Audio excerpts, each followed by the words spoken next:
저기요. 잠시만요. 거기 돌아보신 분! 지금 몇 시죠? 기분 좋죠?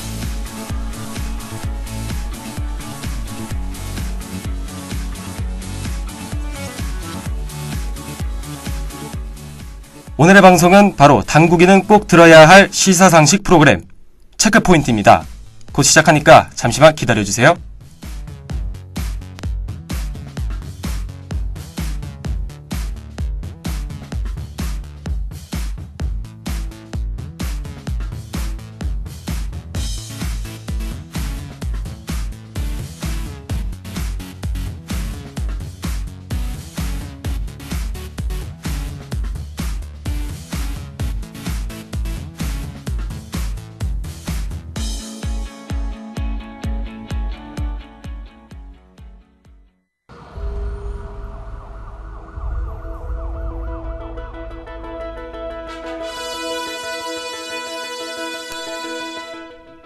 바쁜 일상에 뉴스도 신문도 챙겨보기 힘든 당국인들을 위한 시사상식 프로그램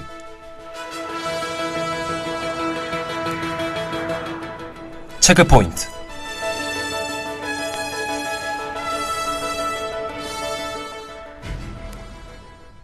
안녕하세요. 오늘부터 한 학기 동안 학우분들의 시사상식을 책임질 아나운서 전승찬입니다. 지난 학기의 시사 프로그램인 디포커스 기억나시나요? 그 디포커스가 새로운 이름과 새로운 방식으로 여러분을 찾아왔습니다. 저희 체크포인트는 수요일 저녁과 목요일 낮 이렇게 일주일에 2번 여러분과 함께 하니까요. 이번 학기는 저 전승찬과 함께 시사 박사가 되어봅시다.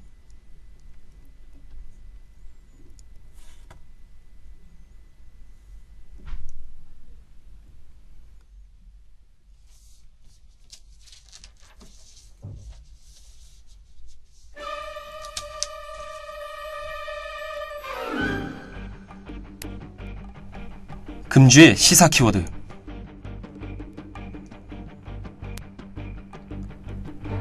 금주의 시사 키워드는요, 이번 주에 핫 이슈를 소개하는 코너입니다. 자, 금주의 첫 번째 키워드는 무엇일까요?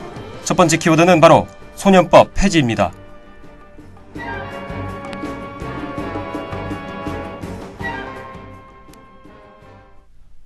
(9월 1일) 오후 8시 30분 어느 공장 앞 인적이 드문 도로에서 한 가지 끔찍한 일이 벌어집니다. 바로 여중생 3명이 다른 학교 여중생을 폭행한 사건인데요. 가해자들은 공장 주변에 있는 철골 자재와 소주병 등 여러 흉기로 피해자를 가격했고, 그로 인해 피해자는 뒷머리와 입안이 찢어져 온몸이 피범벅이 되었습니다. 이것만으로도 끔찍한 사건이지만 가해자들은 경악할 만한 행동을 하는데요. 바로 가해자는 SNS를 통해 지인에게 피해자가 무릎을 꿇고 피를 흘리는 사진을 보내서 처벌에 대해 논의를 했다고 합니다. 이 사건이 각종 SNS로 퍼지게 되면서 청와대는 어떤 법을 폐지하자는 청원글이 빗발치게 되죠. 그 법은 바로 소년법인데요. 현행 소년법은 만 18세 미만 소년 범죄자의 최대 형량을 제한하는 법입니다. 본래 취지는 형사처분에 관한 특별조치를 통해 소년이 건전하게 성장하는 걸 돕는 법이지만 청소년들은 이걸 악용해 더욱 잔인한 행동들을 서슴지 않게 하죠. 예를 들면 밀양 집단 강간 사건이나 청소년의 무면허 만취 운전 등 청소년이 저지른 범죄는 성인이 저지르는 범죄와 크게 다르지 않습니다. 여러분은 소년법이 폐지되어야 한다고 생각하시나요?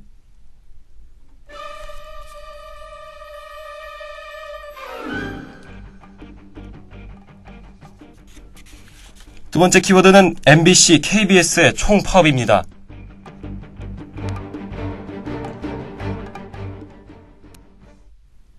(9월 4일) 공영방송인 MBC와 KBS가 동시에 총파업에 들어갔는데요. 두 노조는 현 사장의 퇴진과 방송 정상화를 요구하는 시위를 계속 진행하고 있습니다. 이 두 공영방송의 파업 이유는 바로 언론의 자율권 보장을 얻기 위함인데요. 이전 공영방송들이 정권의 홍보 수단으로 사용되면서 언론의 진정한 존재의 의미를 잃어버렸죠. 이러한 점들을 고치기 위해 노조가 파업을 했다고 볼 수 있습니다.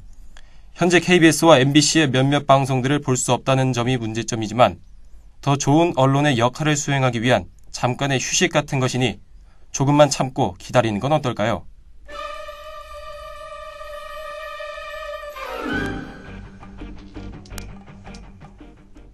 세 번째 키워드는 바로 신학사 구조 개편입니다.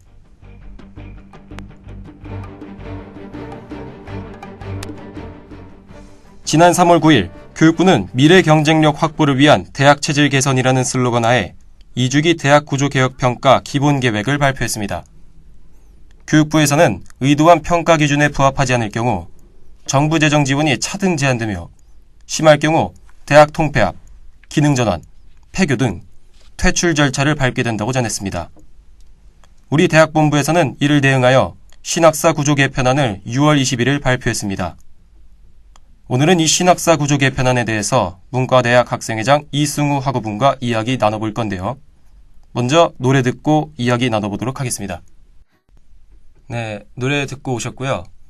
오늘 저와 함께 신학사 구조 개편에 관련해서 이야기 나눌 분을 소개하겠습니다. 문과대학 이승우 학생회장님이십니다. 안녕하세요. 네, 안녕하세요. 문과대학 학생회장 이승우입니다. 네, 한번 본격적으로 신학사 구조 개편에 대해서 이야기 한번 나눠보도록 할 건데요. 먼저 구조 개편안에 대해서 이야기하기 전에 먼저 2주기 대학 구조 개혁 평가에 대해서 알아야 할 것 같습니다. 2주기 대학 구조 개혁 평가가 정확히 무엇인가요?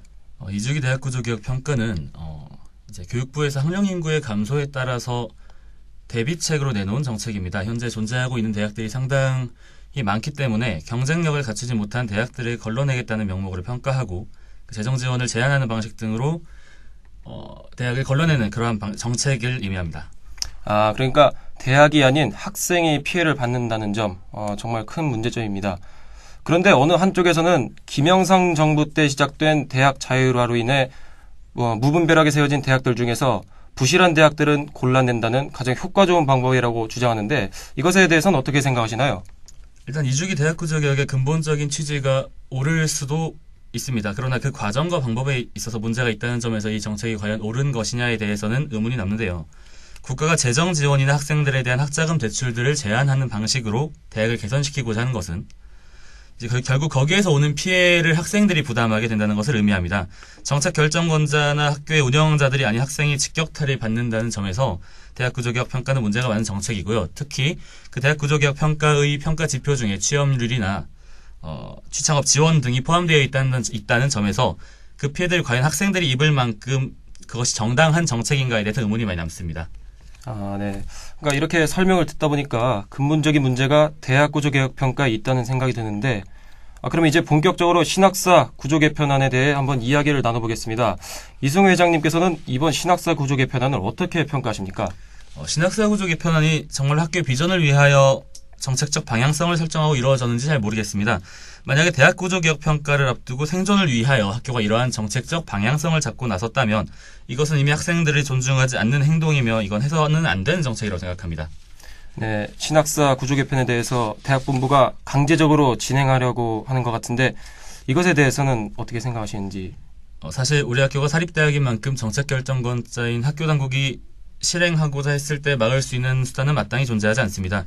학생들의 의견을 듣겠다고 학교 당국이 밝히고는 있습니다만은 실질적으로 학생들의 의견을 듣기보다는 이런저러한 이유 등을 바탕으로 당초의 계획안과는 상당히 달라진 개편안을 수정안을 내놓고 있는 상황이고요.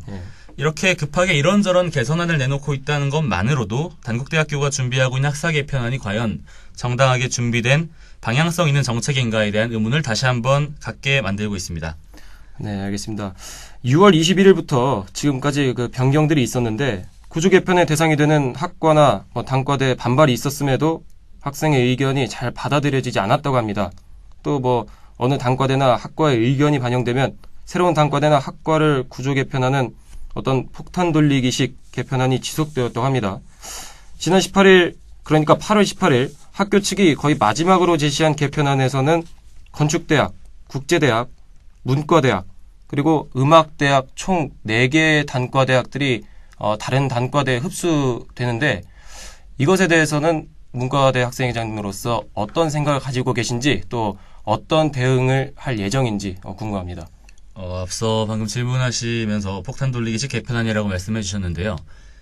저 개인적으로 폭탄 돌리기식 개편안이 맞다고 생각합니다. 그 이유는 지금까지 학교가 지난 10여 년간 진행해왔던 학사 개편안들을 보아왔을 때 오랫동안 지속될 수 있을 만큼 발전 가능성 있는 정책들이 그렇게 많지는 않았거든요.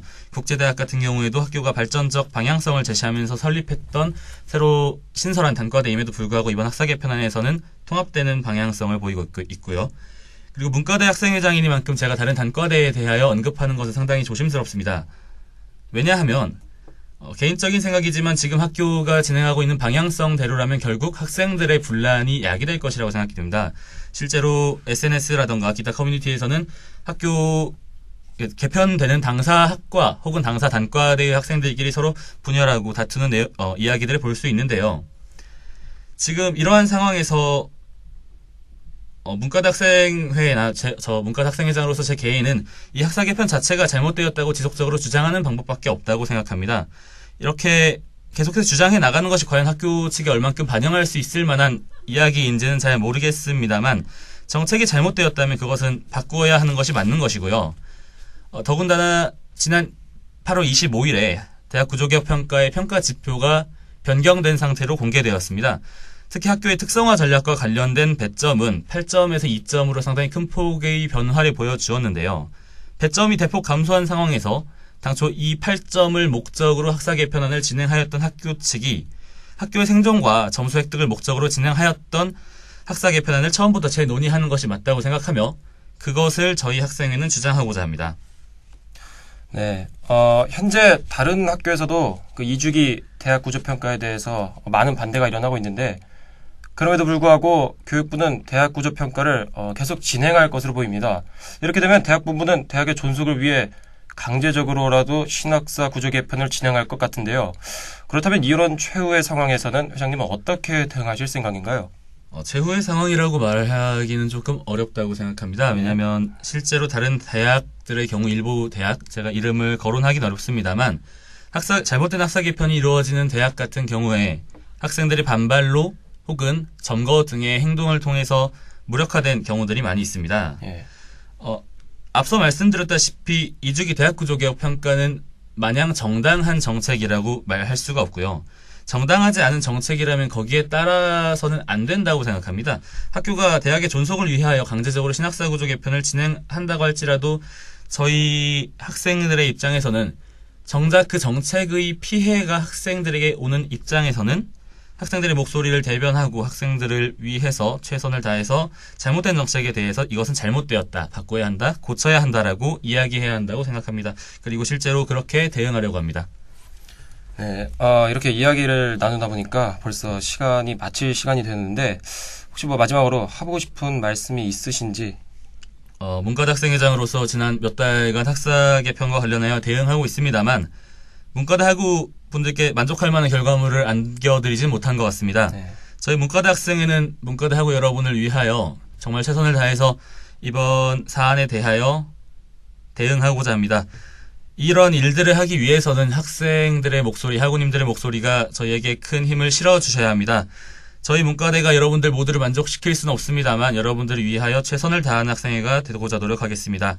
부디 더 많은 관심과 지지를 부탁드리겠습니다. 감사합니다. 네, 말씀 정말 감사합니다. 자, 이승우 회장님, 바쁘신데 오늘 나와주셔서 정말 감사드리고 정확하고 친절한 답변 또한 감사드립니다. 학사구조 개편안에 대한 유익한 정보를 얻을 수 있었던 기회였던 것 같습니다. 아마 청취자분들도 그렇게 생각을 할 거예요. 네, 정말 감사드리고 이제 노래 한 곡 듣고 오겠습니다. 안녕하세요, 단국대 학우 여러분들. DKBS의 대표 이주미입니다. 여기 여러분들이 직접 지원해야 할 부서들이 있습니다. 바로 기술부와 아나운서부인데요. 모두 DKBS의 소속국원이 될 준비가 되셨나요? It's showtime!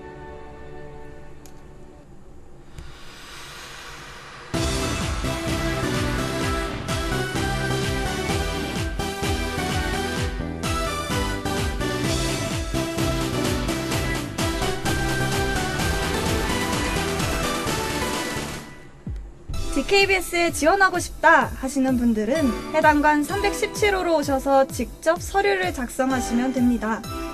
9월 한 달 내내 지원받을 예정이오니 학우분들의 많은 지원 바랍니다. 그럼 지금까지 DKBS 대표 이주미였습니다.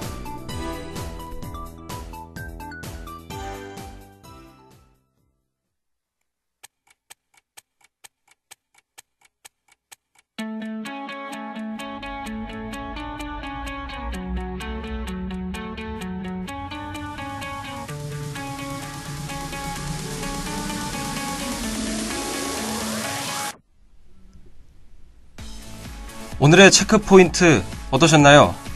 대학 구조 개혁 평가. 어떻게 보면 대학의 질을 높일 수 있는 가장 효율적인 방식이지만 대학의 양극화 속에서 모든 피해는 학생들이 짊어질 것입니다. 그리고 대학의 생존을 위한 신학사 구조 개편이지만 시행하는 과정에서 발생하는 피해는 모두 학생들의 몫이겠죠. 물론 학교가 없으면 학생도 없습니다. 그러나 학생이 없으면 학교도 없다는 것. 대학본부는 반드시 명심하셔야겠습니다. 신학사 구조 개편, 여러분들의 큰 관심이 필요합니다.